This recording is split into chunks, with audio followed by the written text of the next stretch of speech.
Hey everybody, Marcus here with the New England Bushcraft Show. Today I'm here with Micheles Barton from the Outdoor Woodland Learners program in southeastern Massachusetts. Micheles, I'm really excited that you're able to come to the New England Bushcraft Show this year. Yes. Maybe you could tell us a little bit about your program here, what it is you do. Okay. We are an all-outdoor, all-weather nature program. We have kids from walking all the way up until about 12 to 14 years old that come out for different programs. Mm-hmm. We have a natural alternative to preschool where kids come a couple days a week for a few hours, and we do all kinds of crafts and games and just learn about nature, study nature. We feel it's important to go from September through June so that we can see all of the seasons and all of the changes that happen in nature to truly connect the children to the outdoors.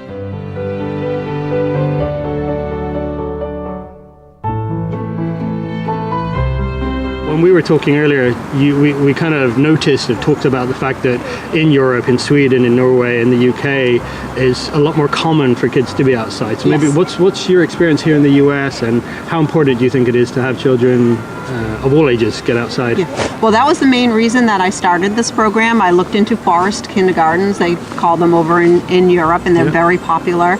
And I feel that in the United States right now that there's too much stress on academic performance at earlier and earlier ages, that I feel like to be outdoors and playing is truly where children learn best. Best through nature. We do measuring numbers, letters, all of those kind of things, and you can learn it all in nature and be outside. I feel like in America, too many kids spend too much time inside, just not enough out in nature. Yeah. So. Yeah, and I'd echo that actually. When I mentioned in an earlier video, I've got a 5-year-old daughter, and I remember when we were looking at different preschool programs for her to get involved with, we ended up having to selecting one that had a very big indoor gym, because it just became that situation where it was either too hot or too cold or too wet for kids to go outside, and I wanted to make sure she could at least run around because they just they tend to keep them locked up. Yes. So. Well, that's one of our mottos here, and it's a big motto over in Europe, is that there's no such thing as bad weather, only bad clothing. So if a child is properly dressed in waterproof clothing, there's no such thing as it being too wet, too hot, too cold. You can be outside in all kinds of safe weather. Yeah.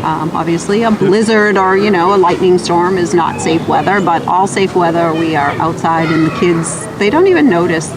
We've had pouring rain days where it's literally just downpouring the whole day, and the kids are playing, having fun, jumping in the puddles, making dams. It's wonderful. So a lot of it is the leaders also enjoying being outside with the kids. Your attitude really reflects on the children. If you're happy to be outside in the rain, the children think it's great. Awesome. So, excellent. So when we come back in a minute, we're going to talk to Micheles some more and learn a little bit more about the facilities that she has set up here.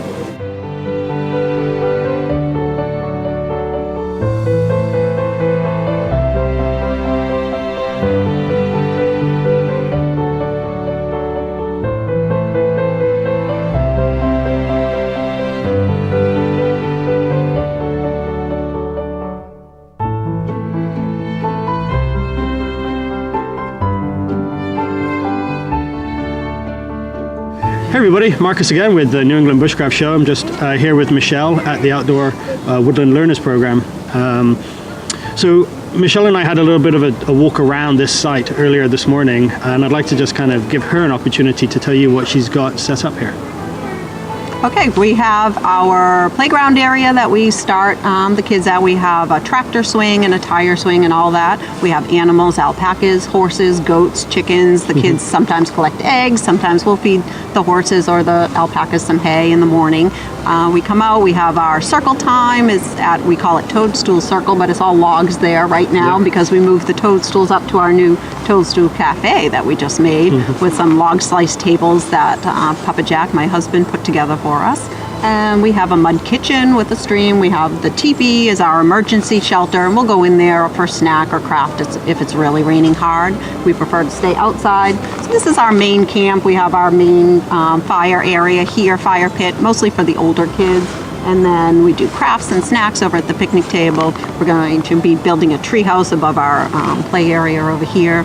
But everything is up for play, up for grabs, all loose parts. They can build with any of the sticks that they have. We make fairy houses, forts, all those kind of things all day. And then we travel out into paths. We've made paths through our woods. We own about 17 acres, and some of the older kids like to use the loppers. We use tools, hand saws, things like that. And we make paths all through the woods so that they can make alternate shelters and use their imagination. The older kids are great with having their medieval games that they play, or capture the flag, simple childhood games that I remember playing as a kid. It's new and wonderful out in the woods, and when you've built your own kind of forts and you hide your flags, that's one of the favorite games.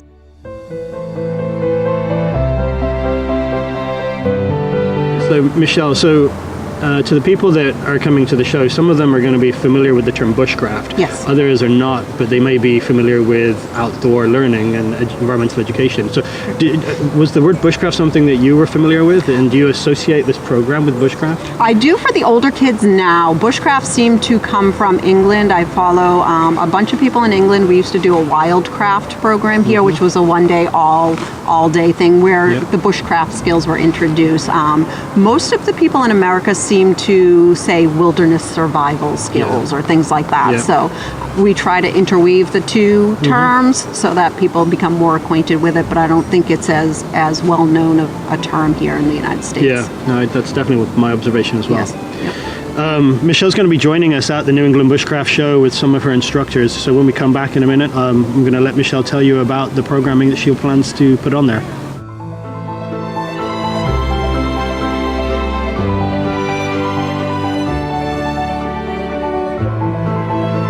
Hey everybody, Marcus here with the New England Bushcraft Show. Michelle and I are talking about her plans to bring the Outdoor Woodland Learners program to the show in April.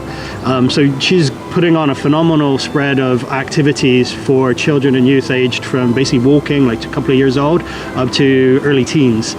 So Michelle, why don't you kind of run through for us like who will be coming and what you guys will be doing? Absolutely. We have quite a few of our leaders are interested in coming. They're really excited about the Bushcrafter show. As soon as I mentioned it, they were all on board.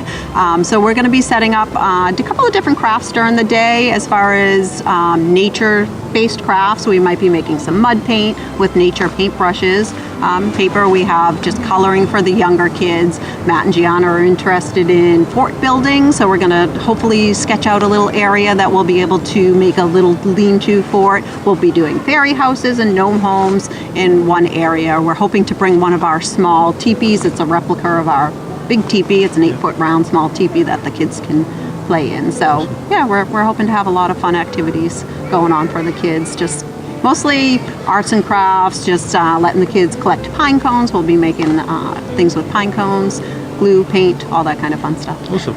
That sounds really awesome. And for me, it really satisfies and enables us to achieve one of my core goals, which is to make the New England Bushcraft Show a really family-oriented activity. I started this journey because I wanted to be able to have more opportunities to do things like this with my kid.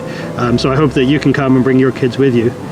I want to close, Michelle, by giving you a chance to tell people more about your program. So sort of tell us where you're based, what communities you serve, how, if anybody's interested in learning more, how they get a hold of you. Absolutely. We are in Berkeley, Massachusetts, southeastern part of Massachusetts, around the Fall River, Taunton area. And we have a website, outdoorwoodlandlearners.com. We also have a Facebook that you can check us out on. And we serve people from all of the surrounding communities. People come from as far away as Micheles to come to us, so it's a great program. I think the kids love it. We have homeschool programs, we have parent-child programs, we have Saturday programs for people that can't come during the week, and we have a preschool alternative for those that are interested in a nature-based preschool for their children. And I'm going to be looking into the birthday program for myself. Yes, absolutely. Yes, we have birthday. Yeah. We've had a lot of requests for adult programs as well. So, we're considering maybe wine and yoga or something one day. But cool. So we're just kind of playing around with some other ideas as well. So it's an ever-changing process around here. Awesome. Well, Michelle, thank you for the time today. And we look forward to your participation in the show. Absolutely. We can't wait. So we'll see you on April 28th. And if you want more information, go to our website, www.newenglandbushcraft.org.